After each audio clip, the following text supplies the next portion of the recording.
My parents kicked me out to let my golden sister live there, even though I bought the house. But karma came faster than expected. I, 37 years old, have spent the last 15 years advancing my career as a senior manager at one of Wall Street's top investment firms. This story centers on my complex relationship with my sister Emily, 47 female, my parents, both in their late 70s, and a house I recently purchased for them that has been the source of frequent family tension. I need to take you back to the beginning to explain how we got here. My parents were in their late 40s when I was born, making me an unplanned child. My mother would regularly tell me that they already had Emily, who was 10 years old at the time, and that she was more than enough. She didn't say this maliciously, but rather in a tone that made things worse. She would say, "We didn't plan for you," as she was organizing Emily's extracurricular activities or preparing her college application paperwork. These simple remarks, which served as a continual reminder of my status as an afterthought in our family, formed the context of my early years. I might not be here if it hadn't been for my maternal grandparents' persistence. My parents saw me as an unexpected burden, but they were overjoyed at the prospect of having a second grandchild. I was an afterthought in my parents' lives, and it was clear immediately away. They followed the same routine every morning when they dropped me off at my grandparents' house. My father would say to my grandfather, "You wanted her," as he prepared to go to work, keys jingling in his palm. "She's all yours." My grandparents' house became my true home, a place where I felt genuinely loved and wanted. They made sure I was fed and cared for, picked me up from school, assisted me with my homework, and drove me to the park. My grandfather, a retired math professor, spent hours teaching me about numbers and problem solving. He'd add, "Numbers never lie," and these lessons would later affect my professional decisions in unexpected ways, such as they tell stories more honestly than people do. Every afternoon, at their kitchen table, my grandmother would help me with my schoolwork, ensuring that I understood everything. Her patience seemed inexhaustible. She had taught high school before retiring. She would add, "Knowledge is the one thing nobody can take away from you," in a stern yet sympathetic tone. She also taught me to cook as a way to express my creativity and passion, rather than as a chore. These days spent in their kitchen, reviewing my school day and learning how to precisely measure items, became some of my most treasured memories. My parents, who were generally weary and frustrated by the trip, would only come to pick me up late at night. "Madison," my grandmother would say as she bade me goodnight every night, "you're the best thing that ever happened to us." I could almost forget that I wasn't wanted anywhere else while I was wrapped in her loving arms. They became my emotional rock, providing me with the security and affection that I sorely lacked at home. My grandfather would frequently add, "Remember, sometimes the best things in life aren't planned." I learned to live as an afterthought in my own home as Emily prepared for her bright future. My sister simply pretended that I didn't exist. She was not mean or cruel. She'd be lying on the couch, talking on the phone about men and college applications, completely unconscious of me, while I played with my dolls in the corner of our shared living room. The difference in how my parents handled Emily and me was obvious and continuous. My mother's delighted voice could be heard as she discussed Emily's accomplishments with relatives and friends. Emily got straight A's again. Emily made the debate team, or Emily got accepted to her dream college. They attended all of her school activities, science fairs, and debating contests. They repeatedly used, "We're too tired," "We have to work," or "You understand, don't you?" as reasons for their conspicuous absence from my events. My grandparents served as my cheerleaders, attending every school activity with excitement and genuine pride on their faces.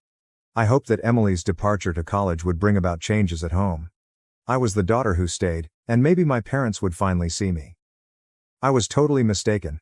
At 14 years old, I went from being invisible to being the housekeeper. My mother would scream out to me, "Madison," before I could even set down my backpack after school. "The house needs cleaning. Start with the bathrooms." I took over Emily's jobs, as well as a number of other responsibilities. I learned the washing machine settings and quirks by heart, and it became my constant companion. Cleaning, cooking, and maintaining a home for parents who barely noticed my presence seemed like an endless cycle of housekeeping. My father would say, "You live here, you must contribute," if I hesitated even slightly. "Your sister always did her part." My career moved from cleaning to cooking by the age of 14. The change was not gradual. My mother abruptly stopped preparing dinner one day. One morning, she said, "You're old enough now. We expect dinner ready when we get home from work." Despite the demands of domestic life, I maintained a high academic position. My teachers encouraged me to compete in a range of academic competitions after noting my aptitude in economics and mathematics. To help me prepare, My grandfather would spend extra time teaching me sophisticated concepts that were far beyond my grade level. He would exclaim, "You have a gift with numbers," with pride in his eyes. "Don't let anyone tell you otherwise." Dreaming about college was the only way I could escape. Every night, when I finished doing the dishes, I would retire to my room and browse educational websites. I imagined myself touring numerous campuses, far from the never-ending tasks and frigid silences. I got rewarded for my hard work in school. Despite my household obligations, I maintained straight A's, and by the age of 16, I had gotten acceptance letters from a number of famous universities, including several well known for their outstanding finance programs. Emily's engagement followed. One Sunday afternoon, she dashed in the front door, dragging a tall, well-dressed man with her. She squealed, "Mom! Dad! This is James, we're getting married." It would appear that someone had just announced their lottery victory. My parents literally sprang out of their seats, with my mother sobbing with glee and my father quickly reaching for his phone to call family. "We'll cover everything," my mother said as she hugged Emily. "Our first daughter's wedding has to be perfect." For months our house was filled with wedding preparations. Every discussion revolved around guest lists, venues, and flowers. With pricey clothing, high-end vendors, and everything at the top, money seemed to flow like water. Despite attending the wedding, my grandparents did not appear to like the elaborate decorations. My grandfather simply shook his head at the champagne fountain, and I watched my grandmother grimace at a sculpture that probably cost more than a semester's tuition at college. However, they most likely already knew what was going to happen, so they kept their thoughts to themselves. On the day I received my admission letters, I sat at our dinner table with 3 envelopes spread out in front of me and told my parents the fantastic news. My heart pounded. "That's nice," my mother said, not lifting her attention from her meal. "But we can't pay for it. We spent all our savings on your sister's wedding. Even took out a loan for it. There's nothing left for college."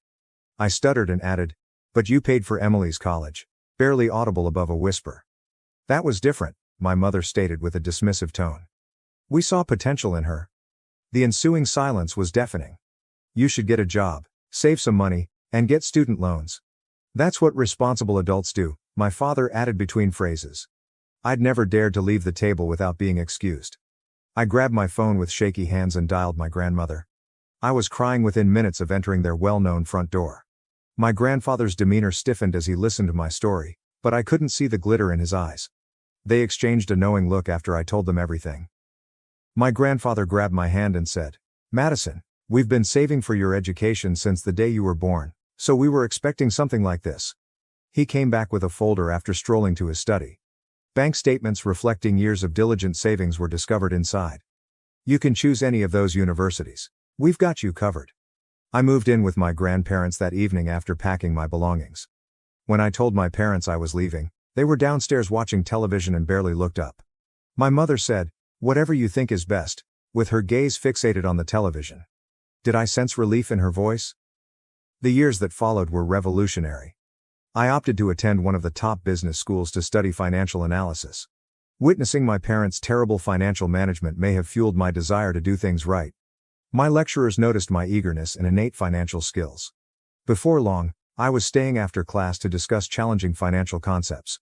For the first time in my life, someone other than my grandparents recognized my true ability. During my academic years, I was fortunate enough to secure prestigious internships at major financial firms. Every summer brought new opportunities as well as obstacles. Senior managers were impressed by my analytical skills and meticulousness. During my performance assessment at Morgan Stanley, my boss said, "You've got a natural instinct for this. We'd love to have you back next summer." With the exception of phone conversations with my grandparents, I kept my head down and focused on my academics, rarely thinking about my family. Following my graduation, I was hired by one of the city's biggest financial organizations. I never envisioned receiving the starting salary.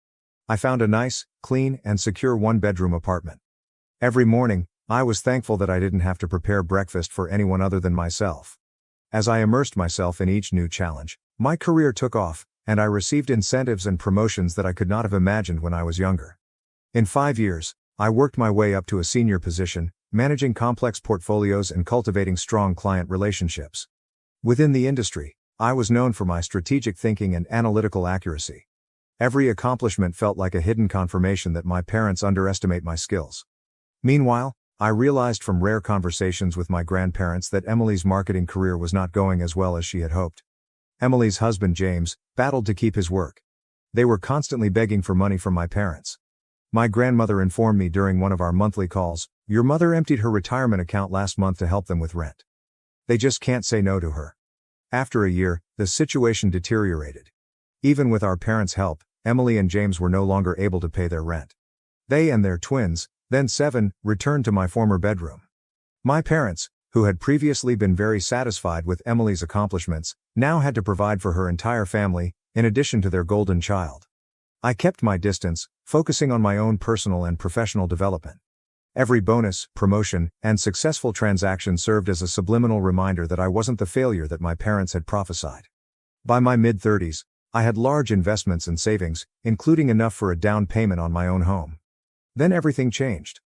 My grandfather died unexpectedly from a massive heart attack. It was a devastating loss. He was the father figure who had stood by me when no one else did, and he was more than simply a grandfather to me. After that, my grandmother, who had been with him for over 50 years, appeared to lose her spark. She followed him less than 2 months later. In every way, they were my biological parents, and they were abruptly gone. I heard my mother's voice behind me at the funeral home as I was preparing for my grandmother's service. "Madison, do you want some help with the arrangements?" When I turned back, she stood there, appearing older and more worn out than I remembered. A part of me wanted to tell her to leave, but I stopped due to her expression. "Sure," I replied to myself. "That would be nice." My parents began to open up over the next few days, as we prepared for the service. They admitted that they were experiencing issues. One afternoon, when we were selecting flowers, my father revealed, "We haven't been financially well off since retirement." He went on to remark, "We barely make ends meet," before mentioning Emily's twins. I saw that my sister and her family remained to live with them and rely on their declining income. 1 week after my grandmother's funeral, we met in a wood-paneled office to read her will. Emily and James were slumped in recliners next to my parents, and I sat across from them. The tension was thick enough to serve with a knife, and the room smelled like furniture polish and old papers. Though none of us understood it at the time, what happened next would set off a chain of events that would forever change our family's connections. After adjusting his glasses, Mr. Patterson, the notary, began reading in monotone. I expected the normal legalese, but what followed caught everyone's attention. "To our beloved granddaughter Madison, we leave our house at 1542 Maple Street in the sum of $150,000. The ensuing silence was deafening. My mother tightened her grip on my father's arm until her knuckles turned white, and Emily's mouth dropped open. After clearing his throat, Mr. Patterson continued on. He looked at my mother and added, "And a personal note from Mr. Henderson to his daughter Margaret." The message stated, "Remember, Margaret, that we gave you $200,000 right when you needed it most. We want you to respect our ultimate judgment just as much as we did your demands back then." My mother's cheeks became pale after flaming red. Emily and James exchanged nervous glances, while my father focused on the floor. My parents approached me in the parking lot after the notary had completed his paperwork. Something urgent had replaced the placid demeanor they had maintained during funeral preparations. My mother spoke in a weak voice. "Madison, honey. You must understand that we always assumed we'd inherit the house. We're having trouble, but we were counting on it. With the mortgage and Emily's family expenses, we could really use the house," my father said, caressing his gray hair. Emily joined in on the conversation about her children's desire for a yard to play in, but I simply drove away. Over the next few weeks, I continued thinking about my grandparents' parting present. My life had settled closer to the city, and while the house I had inherited had many valuable memories, it was too big for me to live alone. In the meantime, I learned about my parents' mounting financial woes from our weekly conversations. Helping Emily and her family had depleted their retirement money, and they were finding it increasingly difficult to repay their own mortgage. I gave it a lot of thought before deciding I would buy my parents a better house, one that is single-story, has a wonderful garden, but is easier to maintain, with the money I get from selling my grandparents' house and my own funds, and something snug for their retirement years. When I told them about my idea, they burst out in tears of joy. After several weeks of house hunting, we finally found the ideal location. A lovely ranch-style house with huge entrances and no steps in a calm neighborhood. My parents couldn't stop gushing about how happy they were after the purchase was finalized. "A good housewarming party is exactly what we need," my father said. "It is the least we can do to make all the arrangements." "That would be lovely," I answered, planning to show them the deed during the festivities. "Tell me when, please?" Weeks passed by. Even though I had a lot of work to do, I continued waiting for an invitation. "Oh," my mother would remark, "we're still planning. You are aware that these tasks require time." My father would also add, "We want it to be perfect? We'll notify you shortly." I was annoyed by their evasive responses for some reason. One evening, after another evasive phone call from my mother, I was entering Emily's name into Facebook. We were not connected on any social media platforms, and I hadn't seen her profile in years. Only hours ago, it was posted. "I'm very excited for Mom and Dad's housewarming party this Saturday. I can't wait to celebrate with everyone in this stunning home." Numerous friends and family members confirmed their attendance in scores of comments on the page, which included pictures of caterers being hired and decorations being set up. This wasn't an accidental gathering, weeks had been spent planning it. I called my mother with shaky fingers. "Hello, Mom. I wanted to ask more about the housewarming party. Do you have a date in mind already?" "Oh honey, not just yet," she responded with ease. "Most likely in a few weeks. The logistics are still being worked out." Everyone except me, apparently. As Saturday approached, I had to make a decision. Should I approach them, or should I let it go?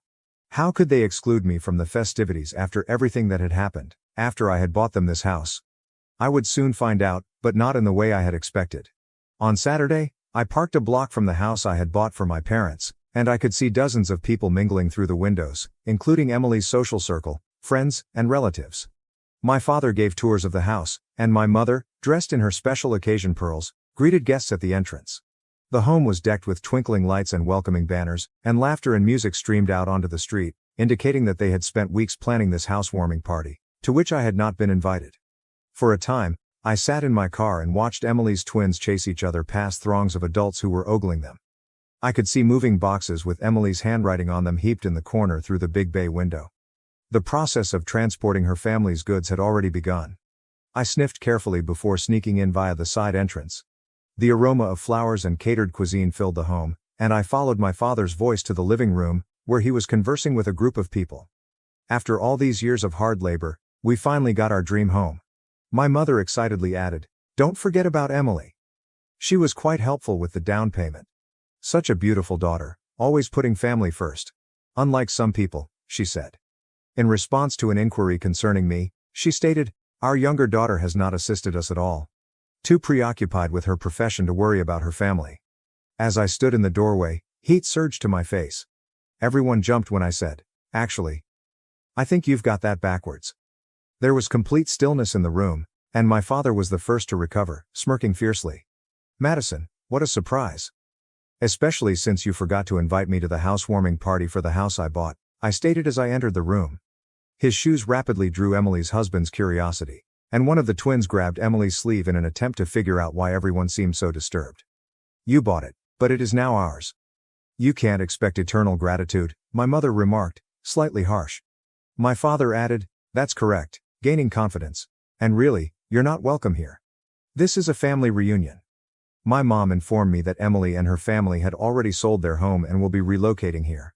The twins require a stable environment. I pulled a folder from my bag. "You appear to be puzzled about something," I said, holding up the ownership and deed certificates. "This house belongs to me. I never signed it over to you." My mother's face turned pale to ashen, and my father began to rattle on about his family responsibilities. Emily's self-assured smirk cracked as she saw her plans were failing. Despite my quivering hands, I continued. "I was intending to give it to you tonight," maintaining a solid voice. "I believed this could be a new beginning for all of us. Instead, you have shown me that nothing has changed." My mother said, "You can't do this?" Her voice became a shriek. "We are your parents." "No," I replied softly. "You're merely the ones who gave birth to me. My true parents, my grandparents, showed me that family is more than just blood. They also taught me about finances, which is why I own this house while you do not." I turned to address the surprised guests. "I'm sorry, but this celebration is finished. This is my residence, and I am asking everyone to leave." My parents, Emily, James, the twins, and all of their guests left in tears, and I watched from the porch as they drove away one by one until the street was desolate. The beautiful lights in the yard continued to twinkle mockingly. Half-empty drinks and discarded meal plates littered every surface, and the house, which was supposed to be my reconciliation present, became the final straw in our relationship. A few weeks later, I discovered that they had used the money from the sale of their previous home to buy an apartment, and when Emily, James, And the twins moved in, 3 generations crammed into a 2-bedroom flat. They tried phoning me all the time at first, leaving voicemails full of angry accusations. "You've become so heartless, just like your grandparents warned us you would." And guilt-tripping. "How could you have done this to your own family?" I turned down their social media accounts, emails, and phone numbers. As a reminder of all that went wrong in our family, the house is now empty, and I have an appointment with a real estate agent tomorrow. Some relationships, like old photos in a dusty album, are best left in the past. When I ultimately have my own children, I've promised myself that they won't have to compete for my attention or win my devotion. Unlike my parents, I'll love my children unconditionally, just as my grandparents did. That Saturday night, when I arrived at the house I had bought, I was not invited to my parents' housewarming party, which revealed every terrible truth about my family. The windows revealed dozens of visitors, catered food and, most tellingly, moving boxes strewn about with Emily's handwriting. My father joyfully stated, "After all our hard work, we have finally purchased our dream home." I sneaked in by the side entrance. In her comments, my mother commended Emily for purportedly assisting with the down payment. She addressed questions about my absence with, "Oh, Madison's too focused on her career to care about family." The incident encapsulated every insult I had experienced as a child, every instance of favoritism toward Emily, and every instance in which I had been treated as an afterthought. I had never before experienced such clarity as I stood in the doorway, witnessing my parents rewrite history by preparing to relocate my sister's family onto my land without even asking me. "Actually," I remarked, prompting the room to settle down, "I believe there was a miscommunication regarding the buyer of this house." I could tell everything I needed to know about their true sentiments based on their facial expressions: amazement, shame, and ultimately indignation. My mother was the first to recover, her voice full with entitlement. "What's done is done. The house is ours today, and Emily's family requires the room." I got out the ownership documents and the property deed and said, "No, the house is mine. I never handed ownership to you. I had planned to deliver it to you tonight, but that would clearly be a mistake. You cannot do this." My mother said in a panicked tone, "We are your parents, we have rights." "The only rights you have," I continued calmly, "are those I choose to grant you. And right now, I've decided to ask everyone to leave my land." Following that, there was a chaotic evacuation, with guests rushing out with plates of food still in hand, Emily's twins screaming in surprise, and my father attempting to maintain some dignity while directing everyone to their cars. "How could you do this to your own family?" was my mother's final attempt at manipulation, but it was unsuccessful against my newfound drive. In the weeks that followed, the 5 of them were jammed into a tiny flat, and the messages began straight away. My father wanted a re-examination, Emily begged with tears for her children's stability, and my mother accused me of cruelty, all of which I blocked. The unoccupied house served as a reminder of what could have been. A new beginning, a chance for reconciliation. Instead, it acted as the catalyst for my ultimate split from a family that had never completely accepted me. A month later, I sold it and used the money to fund my own future. Some asked if I would ever try to mend those bridges or forgive them, but I came to realize that forgiving does not always imply allowing harmful people back into your life. Forgiving oneself for leaving can be necessary at times. Before putting away my parents' old wedding photos, I told my future children that they would never know the agony of conditional love, the pain of being compared to a sibling, or doubt their place in the family. With me, the cycle of partiality and emotional blackmail would come to an end. When I last drove by my parents' apartment complex, Emily's twins were playing in the tiny courtyard, and I briefly felt sad, but it was for relationships that never actually existed in the first place, not for those I had lost. Despite the common assumption that blood is thicker than water, my grandparents taught me that a true family is built on love, respect, and mutual support. I carry these lessons with me as I begin this new era of my life. Love should be freely given rather than demanded, family is more than simply DNA, and walking away is often the best course of action. I removed my mother's last unread email because I didn't open it, and any defenses or charges it included were no longer important. I had finally learned how to prioritize my own worth over their conditional acceptance.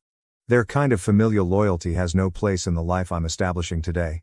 New chances await us in the future, free of the burden of seeking to acquire affection from those who are unwilling to freely give it. My grandparents taught me what a true family looks like, and I hope to create one for myself eventually, one built on mutual respect, unconditional love, and the understanding that each individual is equally valuable. Finally, the chapter of being the family afterthought is gone, and becoming the author of my own life is merely the beginning. Thank you for watching. If you haven't subscribed yet, please do so and hit the notification bell to stay updated with more shocking real-life stories happening around you.